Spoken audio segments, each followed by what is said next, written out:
What if every piece of art could host a narrative? Be better, be cooler. That's what I've been asking myself recently.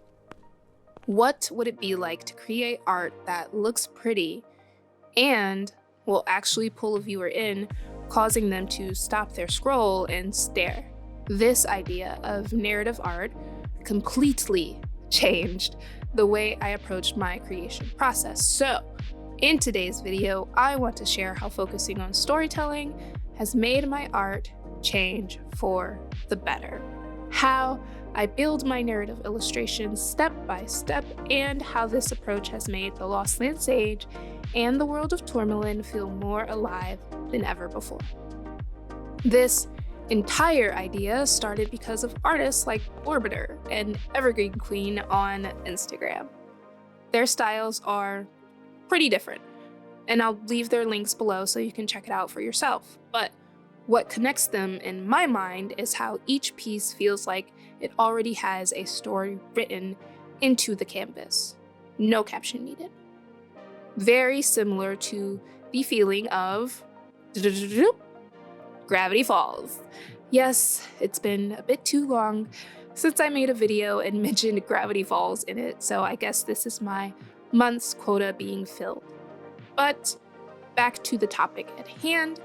In Gravity Falls, the creator and artists reward those who took the time to stop and look and invest and care. The end screen codes, secrets of Bill's cipher and the twins, and even just a second set of glasses. All of these things were there right from the very start. I've rewatched this show enough times to know. The picture was whole. We just had to keep looking. Hopefully, by the end of this video, you will be inspired in the same way Blorbiter, Evergreen Queen, and Gravity Falls have inspired me. BT Dubs, hi! My name is Tiara, and welcome back to my channel. Here, I share world building, lore dumps, updates, and behind-the-scenes processes of creating my online graphic novel, The Lost Land Sage. I hope that you enjoy your stay. And if you want to read the story, support the project, or join our growing community, I'll tell you all about how you can do that at the end. There may even be something in it for you if you stick it out. For now, let's step into the world of Tormalin, into the story of the Lost Land Sage, and into this illustration I call Pursuit of Knowledge. Full transparency, this piece took me over 25 hours to create. I say that as a question because what? It'll pass by in just a few minutes on screen, but I want to slow things down because in this illustration there is admittedly a lot going on. Before I ever attempted anything of this nature, art I'd see like this would make my head spin. I'd wonder how on earth a person was able to make something so detailed with so many moving parts. Just the thought of being able to do something which seems such a huge magnitude, and I'm talking magnitude 10, and I am but a small electrike, was so intimidating that I just decided it wasn't worth trying. Sticking to character portraits and dynamic character posing was the result of that thinking, and although having that skill now helps overall in my graphic novel making process, it ultimately hindered me, because I'm actually pretty good at backgrounds. Guess it turns out I'm more of a Zapdos against the magnitude of complex story-driven art. And the fact that I am good at backgrounds means building up these detailed settings came a lot easier than I ever thought it could, especially because drawing in this way worked the same way as storytelling. Effective storytelling builds a foundation first, then stacks on conflict, characters, dialogue, and resolutions. Drawing is to create structure first, then add details, flourishes, and finally narrow down the focus. So Instead of trying to force the final sketch to be perfect all in one go, I'll start with a base sketch. This will be the basic environment and the character within that said environment. Then I resketch as many times as it takes, layering in more items and details every time. It might seem like unnecessary extra work, layering on top of the previous versions of a sketch 2 or even 3, sometimes 4 times, but with each pass, it makes the drawing more solid and more complex without ever overwhelming me, creating a final sketch that also clarifies the rendering process. When getting into the rendering process, I have to ask myself, what is most important when someone looks at this illustration? What do I want them to see first? What do you see first when you look at Pursuit of Knowledge? There's a reading corner tucked in the shadows. Through the window, out of focus, you can spot little Wysteria's eventual familiar. On the back wall, a torn map of Tormalin hangs, its missing pieces strategically hiding the parts of the world not yet ready to be revealed. And even the smallest critters have made the library their own cozy escape. Sticky notes and floating books are all waiting for Wysteria's eyes to devour them, adding to her wellspring of knowledge. All this is made present and apparent at a first glance, with varying degrees of emphasis and importance. However, the most contrasted and highlighted piece of this art features the heart of this picture story, the final connecting pieces lurking in the shadows. But we'll come back to that soon. First, I want to dive deeper into why certain narrative choices were made during the creation of this illustration. That will further help you understand my rendering choices, trust me. We see Wysteria inside the Coven Library. She's casting multiple spells at once in her relentless pursuit of learning more about the Ever. Even if you don't know who exactly she is and what exactly she's studying, the visual cues make it clear she's deep in research, and this is a world of fantasy. Now, if you've read Chapter 2 and 3 of The Lost Land Sage, and please let me know in the comments if you have, because I think that's really cool, but if you've read that, then you know that obsession with the Ever is Wysteria's driving force. Her interest in what is now the unknown started back when her grandma Willow whispered, "I'll see you in the Ever," on her deathbed to the younger Wysteria. That conversation is what drives our main lady here to pour herself into every scrap of knowledge and information that she can find about the Ever and the world of Tormalin as it existed before. I really tried to push that narrative so that you can see it reflected in the art in little details. The obsession. Only someone obsessed can spend countless hours and days searching for pieces that may or may not combine into one single answer. After all, webs, moss, and cracks show that this Coven's library, which may have once been alive with educators and students of magic, has been abandoned by the world. Or the world except for Wysteria. All of these details are narrative breadcrumbs that are left behind to lead you to the bigger picture. Remember when I said that the real story of this illustration lives in high contrast and the shadows?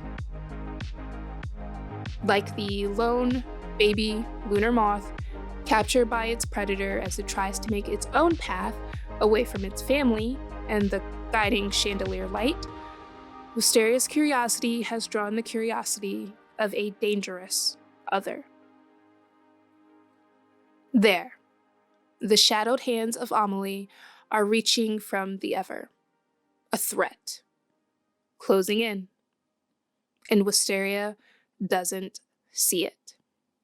Her eyes are closed, and she's too caught up in her own pleasures and desires, thrilled by discovery, unaware of what's creeping and the danger that is lurking right in front of her.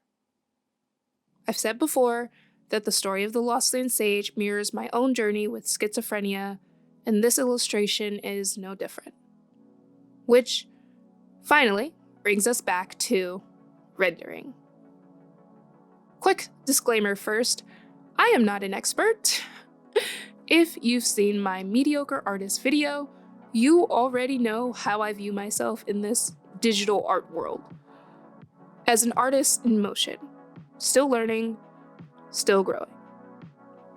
This was my first ever attempt at a storytelling, narrative style illustration, so I was also learning as I went, reading blogs, studying other artists' work, and watching tutorials just to understand how to render this massive undertaking of a thing. And here's how I ended up tackling it. I started with light and shadow. Depth and place in art is one of the most important steps, I feel. So I wanted to start there. I wanted to be able to take my sweet time and truly think about how shadows would fall and light would hit certain objects without any attachment to color. Then I moved into value mapping. Using my understanding of foreground, midground, and background, I determined the lightest and darkest grays, what will fall into the background, and what gets the highest contrast of value. Finally, I layered on gradient maps to build a color palette that felt right for the story, while exclusion layers helped me soften the unimportant details. This keeps the main focus exactly where I wanted, but the part that I'm most excited to talk about more in depth is color. Deep purples and pinks shape this piece, and the allure of a pretty color palette wasn't the only reason I made this choice. Color itself is something I use as part of the narrative. For the longest time, I felt boxed in by realism. In my mind, bookshelves had to be brown, stone had to be gray, grass had to be green, the sky always had to be blue.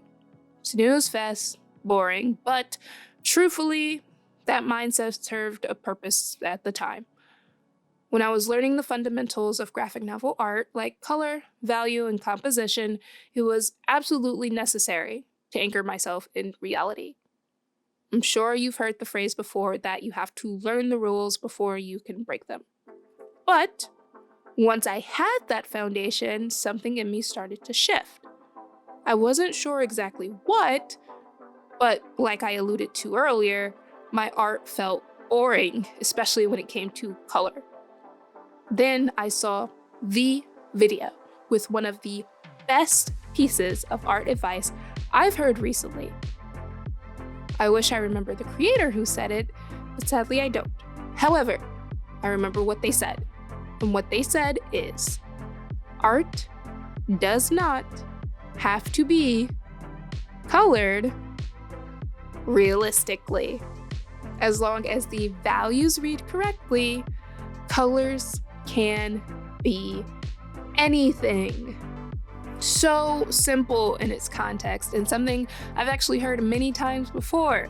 But when I heard it this time, boom, mind blown. Okay, let's think about it. An orange doesn't have to be orange.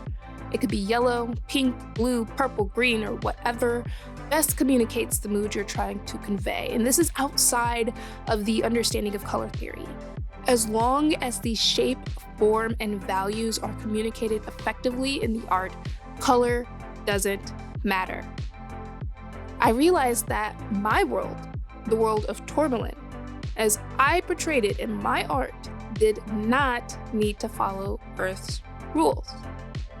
I can create a world that can breathe in through a palette of my design and exhale onto the canvas. So, I've started breaking the rules when it comes to color. Which brings me to something I think is worth sharing. Aesthetic-driven illustrations and story-driven illustrations don't have to be mutually exclusive categories. They can blend together, and when they do, I think that the art becomes so much more lasting and impactful. Now, I feel like I can draw a setting or create a narrative, and through color, communicate a feeling. Personally, I think this narrative addition and color understanding shift has made my illustrations feel more expressive and more unique. Less replicable in ways outside of my drawing style. My art became a deeper reflection of me. And, in an unexpected bonus, it also set my illustrations apart from the graphic novel itself. The novel captures the world as the characters live in it, but my illustrations have truly become extensions of my crafted world, my psyche, and my soul. They're different, even if the styling and subject matter are the same. At least, for now. Let me know in the comments, do you prefer hiding Easter eggs in your art or finding the Easter eggs in someone else's work? Moving forward, my goal is to make illustrations that feel alive with story and lore. To be the hider of the eggs without succumbing to burnout, which I'll probably be talking more about in an upcoming video. Let me know if burnout is something you struggle with. Anyway, you can read all about the unfolding story in my online graphic novel, The Lost Land Stage, via the links I leave in the description of every single video, including this one. I publish 2 new pages every other Sunday at 11 a.m. Eastern Standard Time on Comic Fury and Webtoon, so next week 2 new pages will be available for you to read. Webtoon used to be behind Comic Fury, but at the end of August, the 2 are now releasing at the same cadence, so there's no more worrying about spoilers.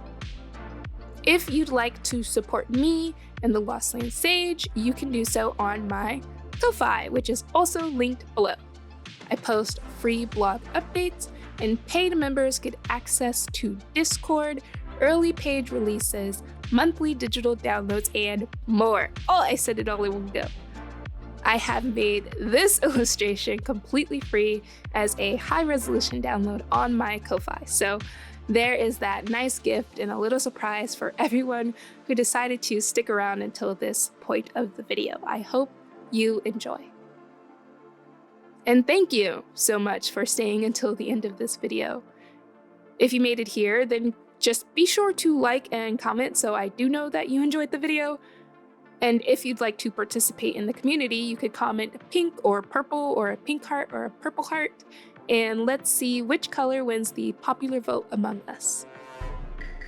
Please, also, if you'd like to, remember to subscribe! We are on the winding road to 500 subscribers, and I'd love to see you back here again. Just to be safe, ring the notification bell, because the YouTube algorithm is the king of playing hide and seek with my videos. Emphasis on the hide, reduction on the seek.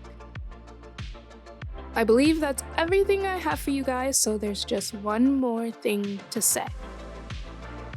Stay curious and suffer the consequences. I'll see you next time.